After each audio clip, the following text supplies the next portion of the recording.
Speaking of getting spiked, kind of is that what's happening with the economy right now? It is in the toilet. Consumer confidence is down. ADP just reported the pace of layoffs has picked up over the last week. Inflation, layoffs, collapsing affordability are hitting Americans hard. But Trump keeps telling us everything's good. So is this an economy or a crime scene, Matt? What are we seeing right here?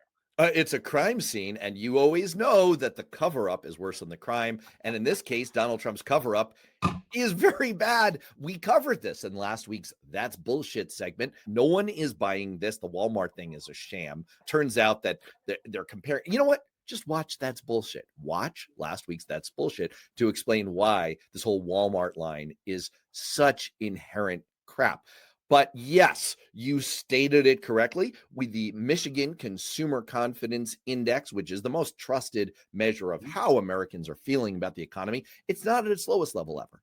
It's at its second lowest level ever. September retail sales were weak. They came in at 0.2% growth. It's a slowdown that is way below economists' expectations. Wholesale inflation has ticked up by 0.3% on a month-to-month basis. The Conference Board has another measure of consumer confidence, also a sharp decline. Its lowest level since the tariff turmoil of last April. Everyone knows that the economy is wretched. And I think Trump is getting himself into a trap that I'm very familiar with. I'm very familiar with it from running campaigns back in that 2009, 2010 period when we were climbing out of the Great Recession Mhm. and Democrats are trying to tell people, see, things are getting better, but no one was feeling it. And so we were in the position of telling voters, who are you going to believe, me or your lying eyes? And it Mhm. didn't work very well. And I don't think it's going to work very well for Trump.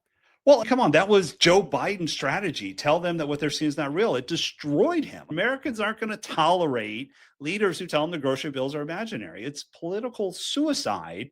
And Donald Trump and everybody in Washington should know better. And the thing that's killing is this is self-inflicted. All the problems we have is because of Trump's reckless trade policy and tariffs.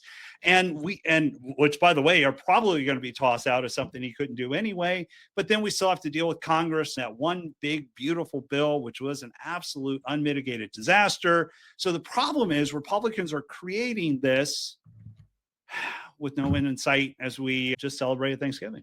I think the real problem here, and Democrats sneakily have it too, is it's great to talk about affordability. It's very hard to bring prices down.